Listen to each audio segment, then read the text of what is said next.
Welcome to the second part of the explanation. हम लोग पढ़ रहे थे chapter tracing changes through 1000 years और मैंने पार्ट 1 कंप्लीट कर दिया था।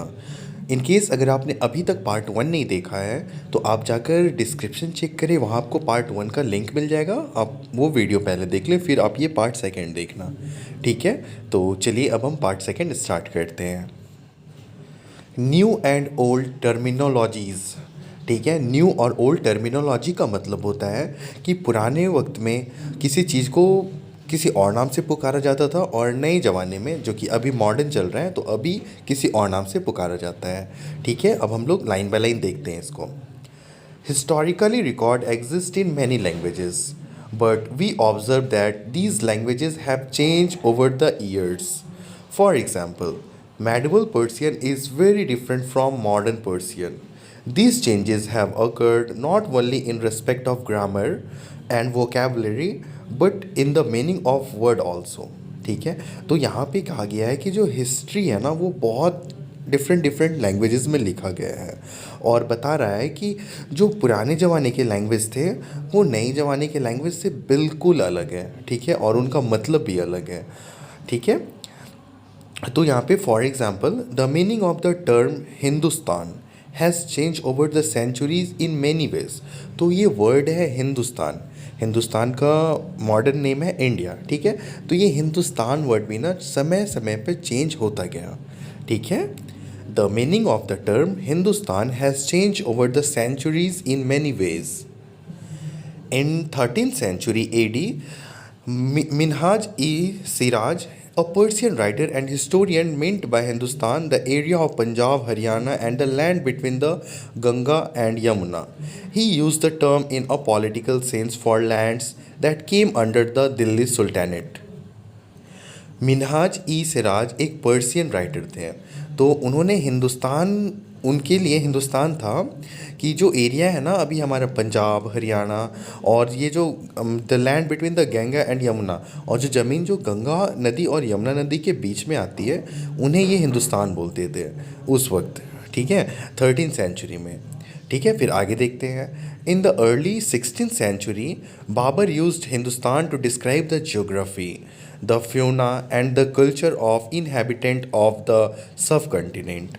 और जो बाबर जो बादशाह थे वो 16th सेंचुरी में बोले थे कि जो हिंदुस्तान है वो एक कल्चर का नाम है, ठीक है, एक ट्रेडिशन का नाम है, वहाँ के लोगों का नाम है। फिर Amir Khusrau, a 14th century poet, use the term Hind in similar way.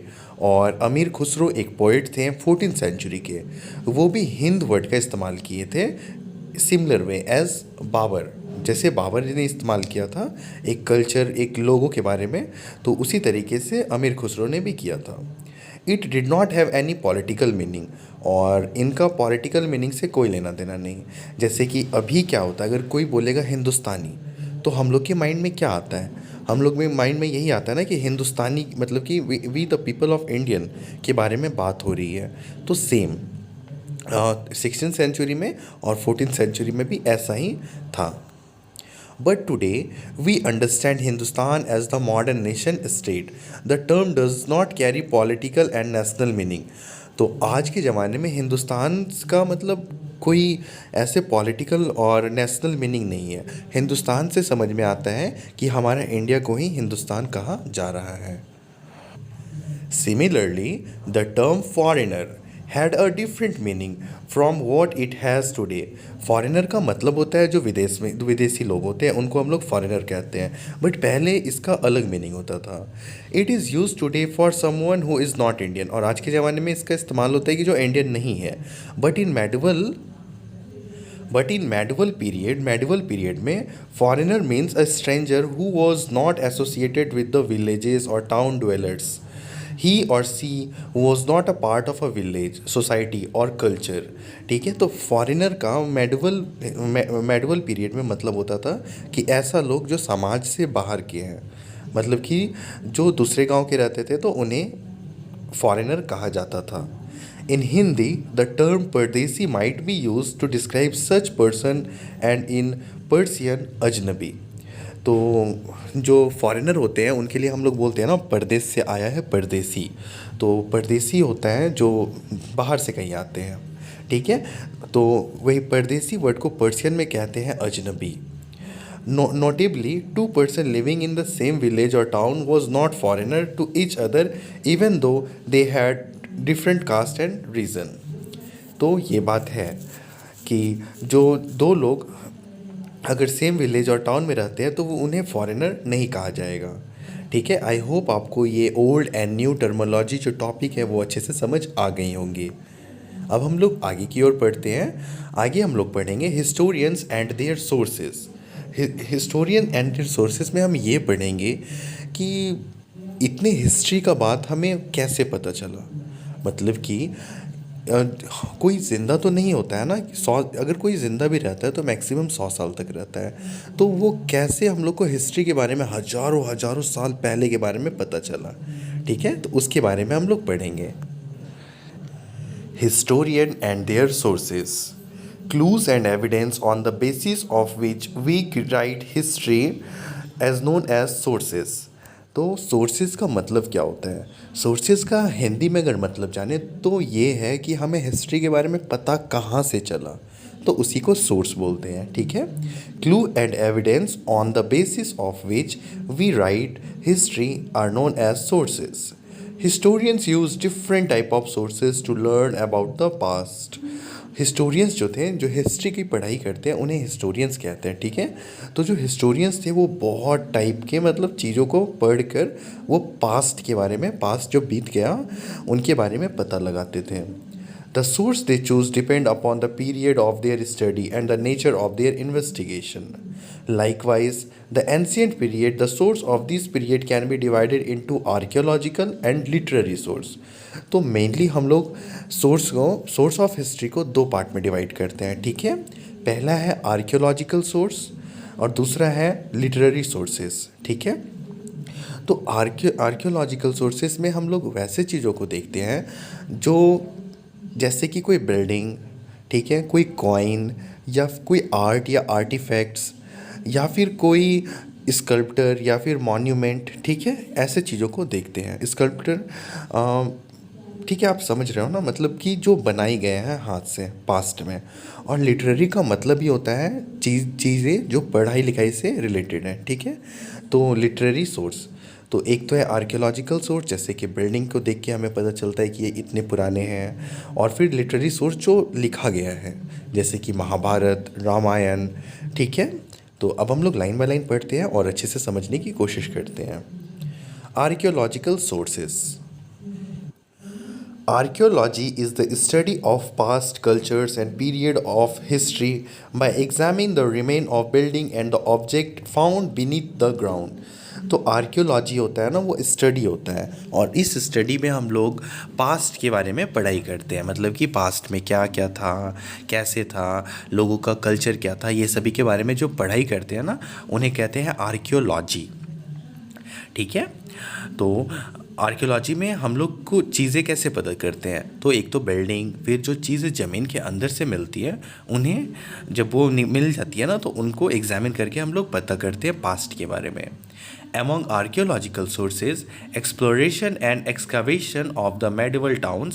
exploration मतलब कि कहीं एक्सप्लोर करके कोई मंदिर या फिर कोई महल मिलता है, और excavation मतलब खुदाई करके, ठीक है। बहुत सारे मंदिर हैं, बहुत सारे मूर्ति हैं जो कि आए दिन मिलते जा रहे हैं जब ज़मीन की खुदाई होती है। तो exploration and excavation of the medieval town, caravan stories and village highlight the various aspects of society and culture। Buildings, paintings, coin, sculptures, inscriptions of the medieval period are the important source of the history। तो building का तो मतलब हो गया building, ठीक है। Paintings का भी मतलब पेंटिंग, कॉइन्स का मतलब सिक्का, जो उस ज़माने में जो राजा महाराजा थे वो कैसे सिक्के चलाते थे, ठीक है। फिर स्कल्पचर मतलब मूर्ति, और इंस्क्रिप्शन मतलब होता है कि कोई पिलर में कुछ लिखा हुआ। जैसे कि पहले राजा कुछ अचीव करता था ना, तो वो एक बहुत लंबा पिलर बनवाता था, उसमें चीज़ें लिखवा देता था। तो inscription of the medieval period are the important source of history. और हम लोग यही सब चीज़ें को देख के अपने पास्ट के बारे में पता करते हैं। तो सबसे पहला है हमारा बिल्डिंग और monuments. Any building that has historical significance is considered to be a monument. Monument वैसे चीज़ों को बोलते हैं जिनका मतलब हिस्ट्री से बहुत इंपॉर्टेंट कनेक्शन है, ठीक है, वैसे चीज़ों को मॉन्यूमेंट्स बोलते हैं। It may be buried in the case of Harappa और still standing like the Red Fort in Delhi.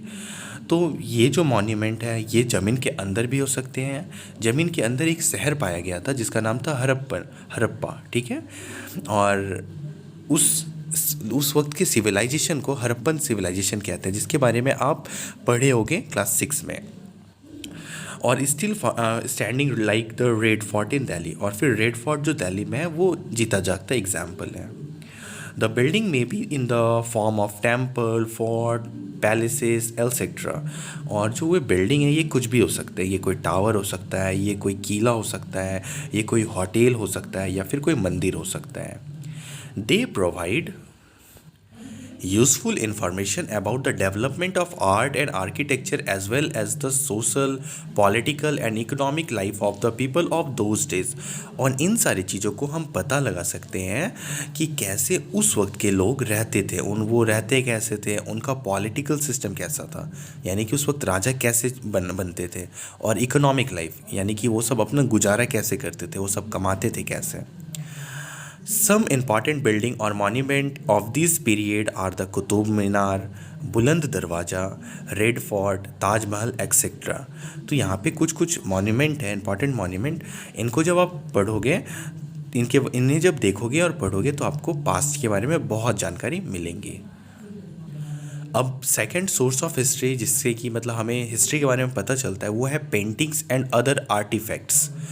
तो painting are another important source of history of this period. They tell us about the customs, food habits, dresses and ornament of this period.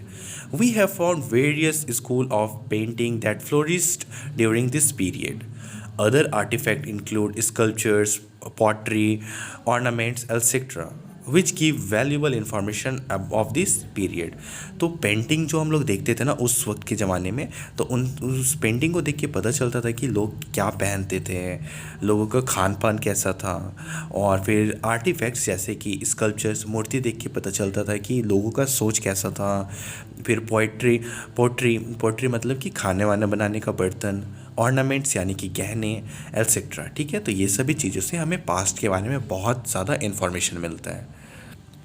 अब जो तीसरा archaeological source of history है वो है coin से भी हमें उस वक्त के बारे में, लोगों के बारे में जानकारी मिलती थी, ठीक है। Coins, the study of coins is known as numismatic. Coins tell us about the king, the extent of their empire, economic status of the kingdom, date, languages that were in use, trade, art, religion, and literary skills of a particular time. Dravya Pariksha, a famous book on coin, was written during the reign of Alauddin Khilji. It lists the coin minted during his reign. तो अलाउद्दीन खिलजी जो है वो एक book लिखे थे जिसके बारे में, उस बुक में कॉइन्स के बारे में लिखे थे जो उसके ज़माने में चलती थी, और बहुत ज़्यादा इन्फॉर्मेशन था, ठीक है। तो आज के वीडियो में हम लोग यहीं तक देखेंगे। नेक्स्ट वीडियो में हम लोग इंस्क्रिप्शन से स्टार्ट करेंगे। आई होप आपको ये वीडियो अच्छे से क्लियर हो गया होगा। मैं मिलता हूँ अब आपसे नेक्स्ट वीडियो में। नेक्स्ट वीडियो का लिंक आपको डिस्क्रिप्शन में मिल जाएगा। Thank you so much for watching this video.